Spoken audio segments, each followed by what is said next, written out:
Hola amigos, aunque los libros de historia aseguran que fue Cristóbal Colón quien descubrió América, esto no fue exactamente así. La palabra descubrir significa quitar la tapa o la cobertura de algo que está cerrado u oculto, de manera que se pueda ver lo que hay dentro. Y la realidad es que todo lo relacionado con América fue tergiversado, oculto a propósito, porque tanto fenicios como vikingos, vascos o portugueses llegaron a América antes que Cristóbal Colón, tal y como demuestra la piedra de Paraiba en Brasil, la cual posee un texto fenicio que dice así: nosotros somos hijos de Canaán, de Sidón, la ciudad del rey. El comercio nos ha lanzado a esta tierra lejana. Y en la capilla Roslin de los Caballeros Templarios en Escocia, cuya construcción terminó 6 años antes de que se descubriera oficialmente América, existen representaciones de maíz y de cactus de aloe, plantas autóctonas americanas. Hay mucha controversia sobre la verdadera identidad de Cristóbal Colón, sobre cuál era realmente su verdadero nombre, especulándose que se trataba de un seudónimo. La primera pista que tenemos sobre su identidad la encontramos en un mapamundi dibujado por Leonardo da Vinci, en el que por primera vez aparece el Nuevo Mundo con el nombre de América.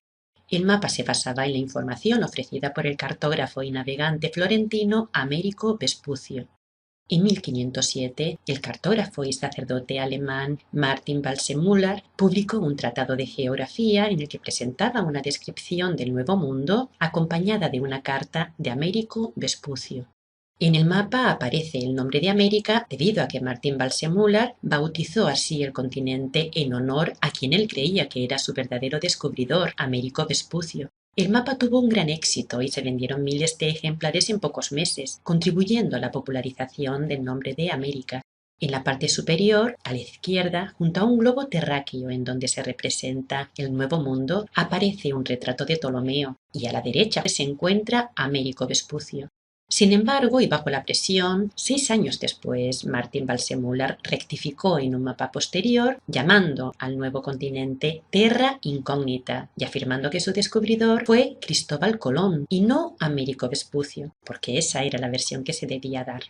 En una carta fechada en Lisboa y dirigida al jefe de Estado de Florencia, Piero Soderini, Américo Vespucio narra en primera persona 4 viajes transatlánticos, los cuales fueron financiados por los Médicis, porque él pertenecía a una de las familias más ricas de Florencia, la cual junto a los Médici patrocinaban todo tipo de expediciones, así como a pintores como Botticelli o Leonardo da Vinci. Américo era el hombre de confianza de los hermanos Médicis, por lo que en el año 1492 fue enviado a Sevilla para dar comienzo a los preparativos de su primer viaje a América. En Sevilla, Américo se encargó de supervisar todo y de dar las indicaciones oportunas al banquero florentino que trabajaba para los Médicis y que se encargaba de financiar el tráfico de esclavos, porque se trataba de traficantes, piratas del mar, que saqueaban y mataban cuanto querían, creyéndose los amos del mundo. Las naves financiadas por los Médicis navegaban bajo la bandera de la Cruz de los Templarios, un símbolo utilizado hoy en día por el Vaticano y la realeza británica. El hecho es que Américo no debía aparecer como descubridor de América porque lo hizo por orden de la familia real británica y cometiendo allí muchas atrocidades.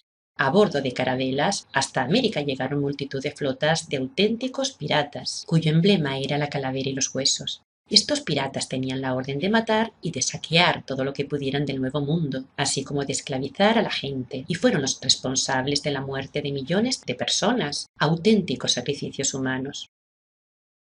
Según el sacerdote español Bartolomé de las Casas, desde 1494 a 1508 se contabilizaron más de 3 millones de personas que habían muerto a consecuencia de las guerras y de la esclavitud. Bartolomé relata la crónica de un verdadero genocidio en donde a las personas se les cortaba la nariz o las manos con bastante facilidad o eran colgados y quemados vivos. Gran parte de los crímenes cometidos fueron descritos en más de 40 páginas donde se acusa no a Américo, sino a un tal Cristóbal Colón de perpetrar matanzas indiscriminadas, así como de torturar a la gente con horribles métodos. Por ejemplo, se menciona un castigo que ordenó para un niño acusado de robar maíz, al que le cortaron las orejas y la nariz para luego ser vendido como esclavo, o el de una mujer que fue arrastrada por una mula por ofender al gobernador. Es una realidad que los nativos americanos fueron masacrados. Pero acusar a Cristóbal Colón en vez de a Américo Vespucio convenía a los planes de la élite oscura. El caso es que estos piratas ejercieron en el Nuevo Mundo una forma de tiranía tal que los monarcas españoles no estuvieron dispuestos a respaldar nuevas expediciones. De hecho, a consecuencia de esa investigación de más de 40 páginas de Francisco de Bobadilla, la cual fue encargada por Fernando de Aragón e Isabel de Castilla, Américo fue declarado culpable y encerrado en una prisión. También fue relevado de su cargo de virrey y gobernador de las Indias.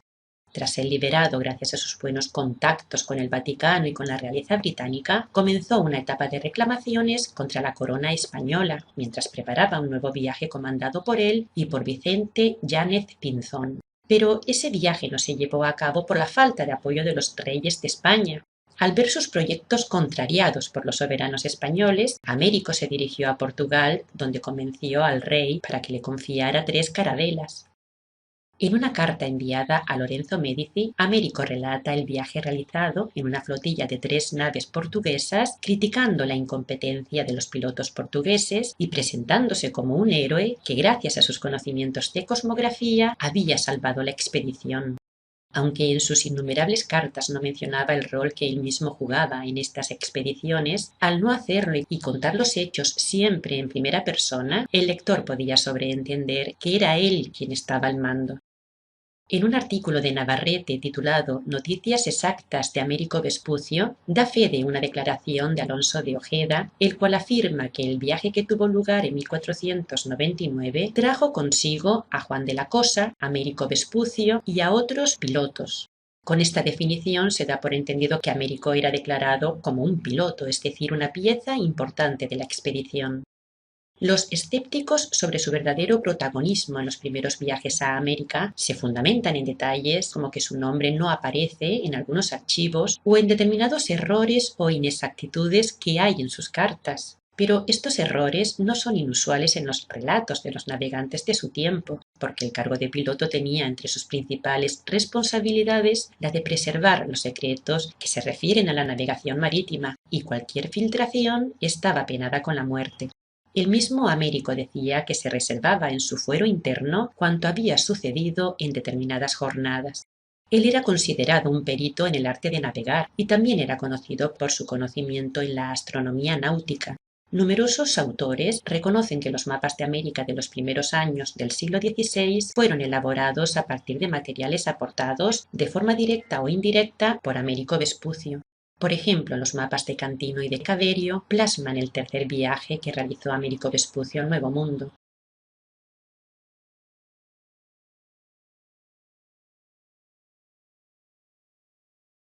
A pesar de sus problemas con la corona española, se le otorgó la nacionalidad castellana, nombrándosele capitán y piloto mayor de Castilla. Se instaló definitivamente en Sevilla, iniciando a los futuros navegantes en la cosmografía y la astronomía. Se dedicó a enseñar navegación, el manejo del cuadrante y del astrolabio en la nueva escuela naval de la ciudad. Él era el responsable de los registros cartográficos, el que otorgaba las licencias a todos los navegantes que viajaban al Nuevo Mundo, también el encargado de sancionar la violación de las normas. El hecho es que se convirtió en un personaje indispensable en la Casa de Contratación de Sevilla.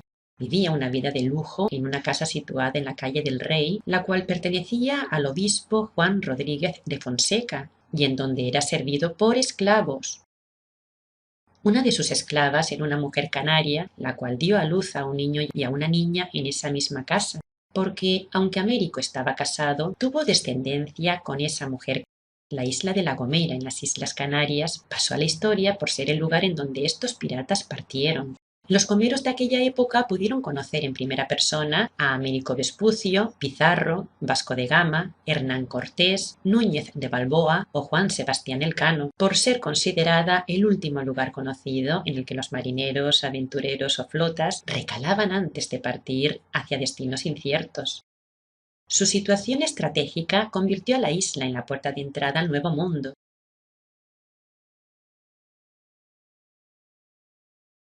Pero, ¿qué pasa con los hijos atribuidos a Colón, los cuales llevan su apellido? Por ejemplo, Diego Colón, quien murió en Sevilla en el año 1526, trabajó para la corte española desde 1494 a 1497 como paje del príncipe Juan y desde 1498 como paje de la reina Isabel la Católica.